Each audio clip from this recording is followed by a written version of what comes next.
পুরো ঘর জুড়ে পিনপতন নীরবতা, টেবিলের ওপর ছড়িয়ে ছিটিয়ে রাখা বেশ কিছু electronic circuit board, processor R optical sensor.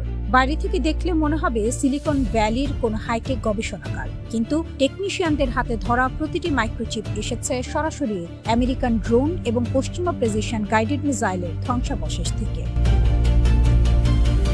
ঘরের এক কোণে রাখা বিশাল সার্ভার স্ক্রিনে জ্বলে উঠল নীল আলো। একজন তরুণ ইরানি ইঞ্জিনিয়ার চশমাটা নাকের উপর ঠেলে অত্যন্ত নিখুঁতভাবে রিভার্স ইঞ্জিনিয়ার করা একটি গাইডেন্স চিপ পরীক্ষা করছেন। তার পাশেই দাঁড়িয়ে থাকা রিভলিউশনারি গার্ডসের শীর্ষ কমান্ডার মোটেও অবাক হলেন না। শান্ত, বরফ শীতল কণ্ঠে তিনি শুধু একটি বাক্য উচ্চারণ করলেন, যে প্রযুক্তি দিয়ে তারা আমাদের দমন করতে চেয়েছিল, আজ তা দিয়েই আমরা তাদের ঘিরে ফেলছি।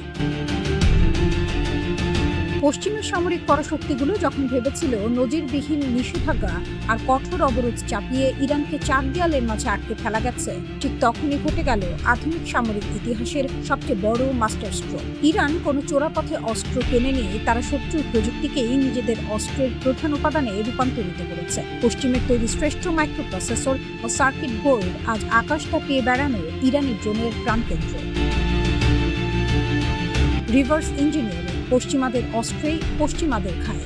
ইরানের এই প্রযুক্তিগত সার্বভৌমত্ব অর্জনের গল্পটা শুরু হয়েছিল এক দুঃসাহসিক অর্জনের মধ্য দিয়ে। সময়টা 2011 সাল। যুক্তরাষ্ট্রের অত্যন্ত গোপনীয় এবং super advanced RQ-170 sentinel stealth drone ইরানের আকাশে প্রবেশ করার পর ইরানি সাইবার এবং ইলেকট্রনিক ওয়ারহেড ইউনিট ড্রোনটির স্যাটেলাইট লিঙ্ক হ্যাক করে অক্ষত অবস্থায় সেটাকে নিজেদের ঘাঁটিতে অবতরণ করায়। ওয়াশিংটন ভেবেছিল ইরানি অতি জটিল প্রযুক্তির কিছুই বুঝে উঠতে পারবে না, কিন্তু তেহরান দেখিয়ে দিল তারা কেন টেকনোলজিক্যাল অ্যালকেমিতে ওস্তাদ।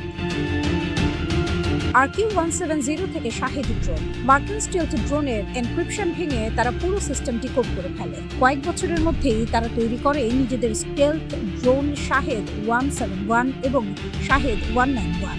একইভাবে পারস্য উপসাগরে ভূপাতিত করা ছোট ছোট আমেরিকান ড্রোনগুলোকে খুলে প্রতিটি পার্টসের নিখুঁত ব্লুপ্রিন্ট বা CAD ডিজাইন তৈরি করেছে তাদের ইঞ্জিনিয়াররা। শুধু নকল করা নয়, বিদেশি সেমি কন্ডাক্টর ও ক্যামেরা সেন্সর কিভাবে স্থানীয়ভাবে পাওয়া সামগ্রী দিয়ে পুনর্নির্মাণ করা যায় তা উদ্ভাবন করেছে ইরানের সামরিক গবেষকরা। দ্য গ্লোবাল শেল কেক, নিষেধাজ্ঞা ফাঁকি দেওয়ার আন্তর্জাতিক মাস্টার প্ল্যান। কিভাবে সিলিকন ভ্যালির তৈরি কমার্শিয়াল জিপিএস সেন্সর বা ফরাসি কোম্পানির টার্বোজেট পার্টস শেষ পর্যন্ত পারস্য উপসাগরের ক্ষেপণাস্ত্র কারখানায় গিয়ে পৌঁছায়, এর পেছনে রয়েছে এক জটিল ও বিশ্বব্যাপী বিস্তৃত শ্যাডো সাপ্লাই চেইন। পেন্টাগন এবং ইউরোপীয় গোয়েন্দা সংস্থাগুলো যখন বিভিন্ন আন্তর্জাতিক জলসীমায় ভূপাতিত হওয়া শাহেদ 136 বা মাহাজের 6 ড্রোনের ফরেনসিক পরীক্ষা করে, তখন তারা অবাক হয়ে দেখে তাতে ব্যবহৃত অধিকাংশ চিপ মার্কিন ও ইউরোপীয় সিভিলিয়ান টেকনোলজি থেকে সংগৃহীত। যেসব স্পেয়ার পার্টস বা মাইক্রোপ্রসেসর কৃষি সরঞ্জাম, বেসামরিক ড্রোন বা মেডিকেল ডিভাইসে ব্যবহৃত হয়, সেগুলোকে আইনি পথেই তৃতীয় কোনো দেশের ভুয়া বা শেল কোম্পানির মাধ্যমে কেনা হয়। ইউরোপ, এশিয়া এবং মধ্যপ্রাচ্যের ডজন খানেক ট্রানজিট পয়েন্ট পার হয়ে এসব খুচরা যন্ত্রাংশ পৌঁছায় তেহরানের ল্যাবরেটরিতে। আমেরিকা প্রতিটি নতুন নিষেধাজ্ঞা জারি করে রাস্তা বন্ধ করার চেষ্টা করেছে, কিন্তু ইরান প্রতিবারই নতুন লুপহোল তৈরি করে প্রমাণ করেছে বিশ্বায়নের এই যুগে মেধা ও প্রযুক্তিকে আটকে রাখা অসম্ভব।